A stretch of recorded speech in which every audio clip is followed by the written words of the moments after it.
types of depression. I did the previous lecture a couple days ago on issues with depression, treatment of depression, diagnosis, and today I want to talk about the different types of depression. There are 20. You heard it, 20.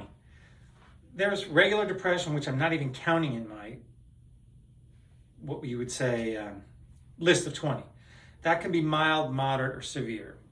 Just to review, depression is feeling sad, not enjoying things, hopeless, helpless, worthless, changes in weight, appetite, concentration, thoughts of death, dying, suicide, thoughts of guilt, can't eat too much, sleep too much, can't concentrate, no energy.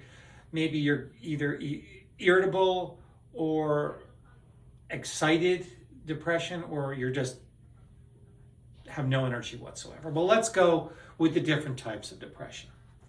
Why is this important?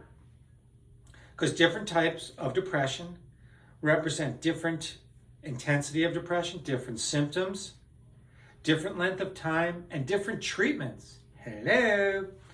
Number one, anxiety. Depression with an anxious state. Well, the treatment's different for that. Certain drugs respond different. So that would be number one. That would be marked by worrying, can't stop worrying, restless, tension, problems concentrating, can't sleep, ruminations, go to a restaurant, you're worried you're going to get a table. Then you're worried if they're going to bring your menu. Then you're worried if they're going to take your order. Then you're worried if your food's any good. Then you're worried if they're going to take it away soon enough. Then you're worried about if they're bringing dessert or the check quick enough. Anxiety, that's anxiety. The next would be mixed.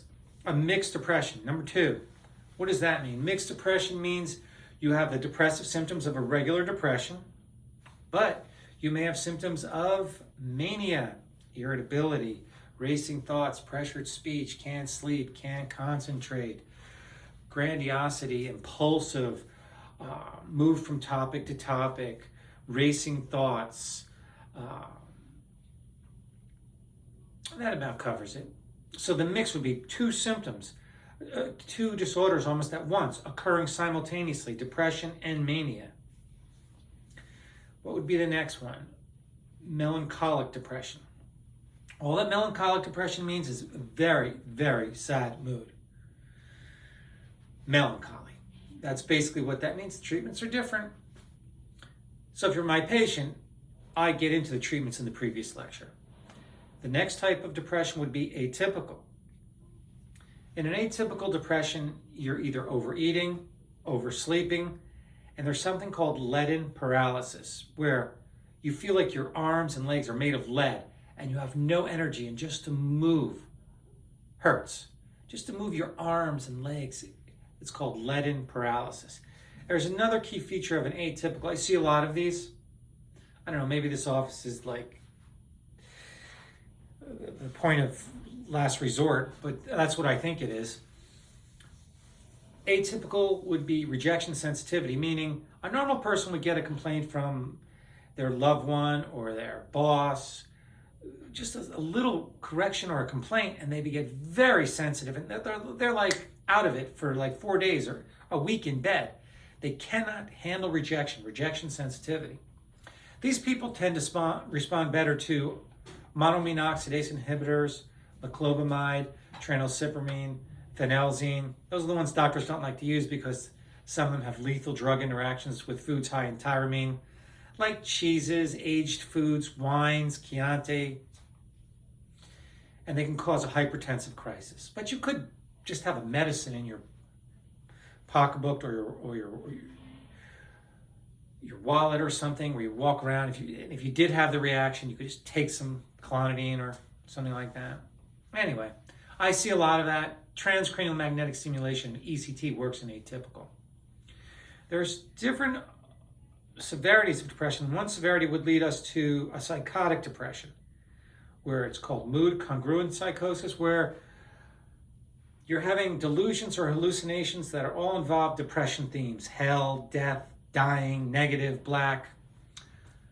Or there could be a psychosis with mood incongruent. That would be number 6, where you just think there are aliens out there, or your blood is green. It's interesting I bring up that blood green thing because I I had one patient, she had a psychotic depression with mood incongruent delusions, which is a psychosis. And this is described what a delusion is and what's going on with these depressed people and how they're thinking. A delusion is a false fixed belief. No matter what you do, you can't convince them differently. She believed she was an alien and her blood was green. And anyway, she cut herself with a little piece of paper, I mean, barely any cut, but there was a little blood there. And I said, look, your blood's red. And I thought, okay, this is when I was young and naive. And then she would say, oh, you're right, but that's not how it works with delusions. She said, oh no, I'm using an alien cloaking device to cloak my blood, which is green, so you see red. So no matter what you say to someone who's delusional or psychotic, they will incorporate into their delusional system. So now we're at number 7, catatonic depression. Catatonic depression, I've seen in the hospital. It's where they're basically frozen. They can't respond, they can't communicate, they can't even move. They don't even respond to pain. You could pinch them or put your pen on their nail and on their fingernail and push down. They don't move, they don't budge, they don't communicate. They are frozen. And then there's something called waxy flexibility where you could just move them any way you want. Just take their arm and go like this or move their head like this. And they're frozen. That's the waxy part, flexibility. You move them and they're like a wax doll that you could mold. And they posture. They'll get stuck in a position. I had someone in a hospital just sat in her chair, didn't eat, nothing, just frozen. We did ECT. I got her out of it really quick. That's a treatment of choice there, ECT with catatonia. It brings them out within hours. The next depression would be postpartum when a woman has a baby. We think this would be a happy time, but a lot of women go into a deep depression. Treatment's different. I did a video on this. Zolreso, brexanolone, is a specific treatment for postpartum depression. The next depression, number 9, is seasonal affective disorder. During the winter and fall, you get depressed, and when the summer comes and there's more light, you do better. What's the treatment for there? Yes, light therapy. Light therapy is a treatment for depression. The next one, persistent depressive disorder. That's like 2 years of feeling like not a full-blown depression, but kind of down for 2 years. I see a lot of that. The next one would be number 11, disruptive mood dysregulation disorder. That's usually for children who have manic and depressive symptoms at once. Mostly in kids, they are agitated or disruptive when they're depressed. That's number 12, bipolar type 1, a full-blown manic episode and a full-blown depressive episode, and they cycle between them. Full-blown manic would be agitation, impulsivity, really can't survive in the world. You need to be in a hospital. You're responding to internal stimuli, responding to hallucinations or delusions or false perceptions of reality. You're distorting reality. You're out of control. You become agitated, aggressive with people. You're loud. In New York City, when I was working, they were directing traffic. This is the most dangerous psychiatric patient, the bipolar type 1 manic episode. I worked in a mobile crisis team. We went around the city, seeing different, we called to the most dangerous people. I mean, we had some manic patients take a candelabra out of the St. Patrick's Cathedral and swinging it at people. Someone had a sword on top of the Staten Island ferry and was going like this. I had a Russian ballerina on a window with a wooden spoon in a teddy, one of these negligee things, and she was threatening to jump out screaming. I've had a bunch of them. Bipolar type 2 would be number 13.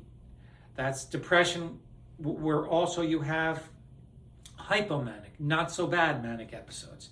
Now remember, with a bipolar depression or bipolar 1 or 2, you cannot treat them with antidepressants alone because you will just, it's like putting fuel on a fire. You will make them manic. So the treatments are all different. I can't get into all the different treatments today. I'm just going to do the highlights, but I'll get to that. Cyclothymic is a low-grade depression and a low-grade mania for long periods of time.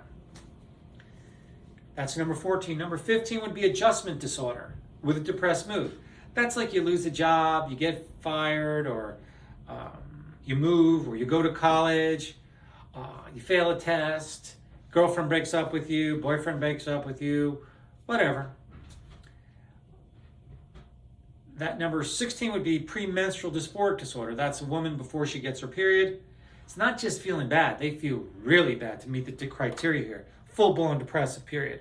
And I see it with people with depressive illnesses. They really can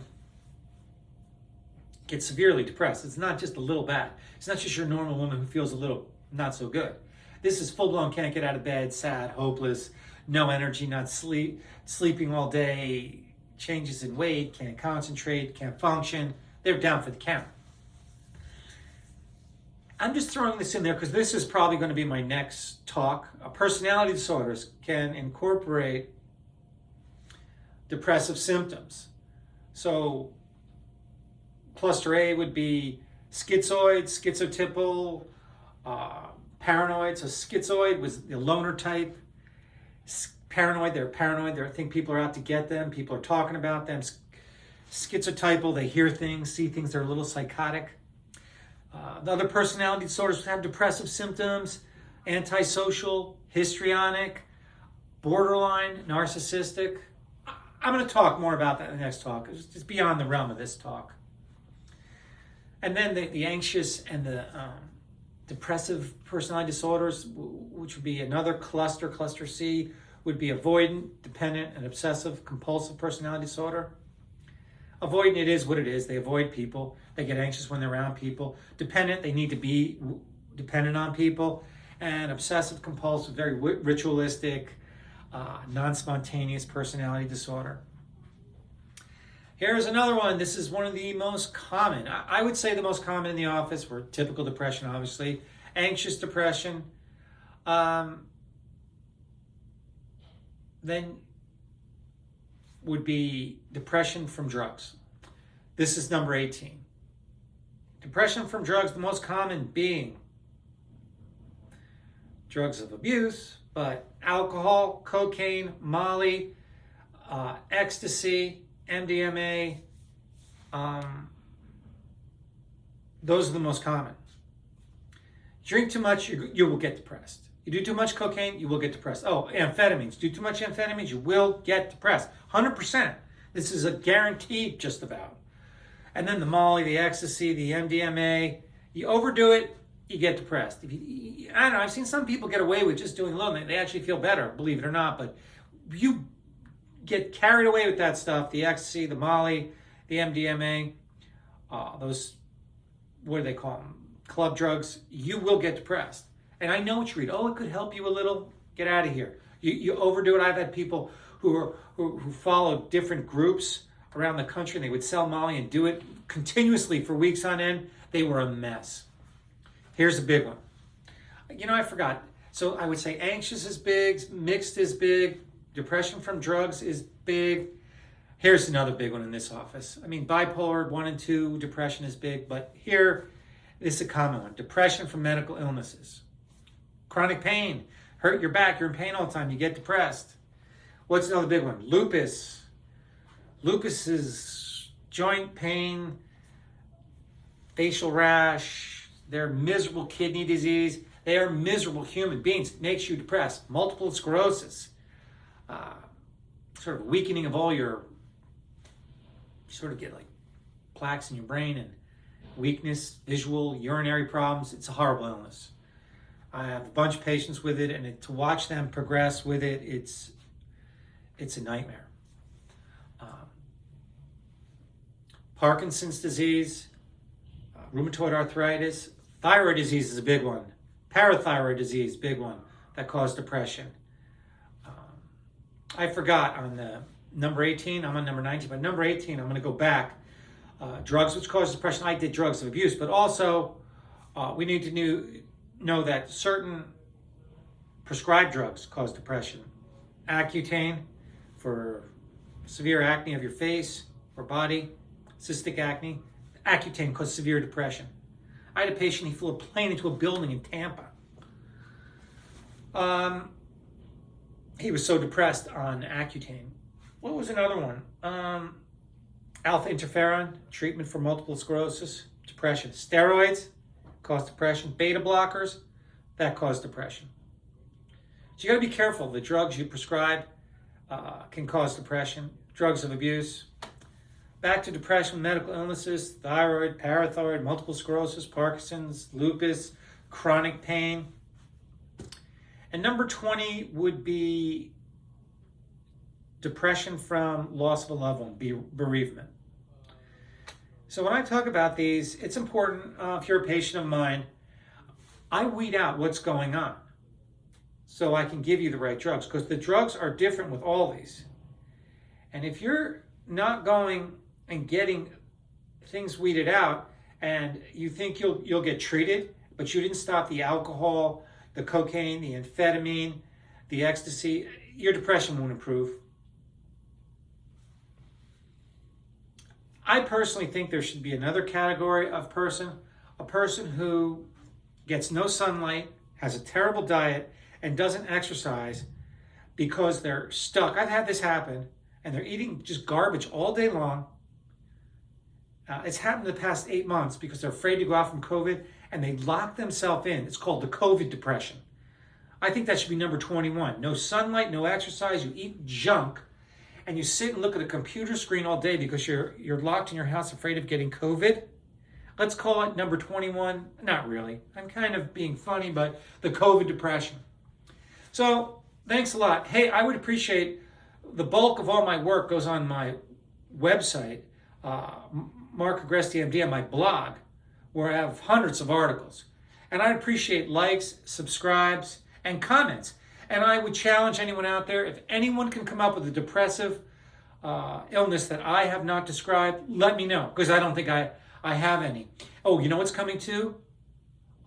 Things that people do to get high, and it's right out of my chapter from Tales from the Couch on Amazon.com. Thank you.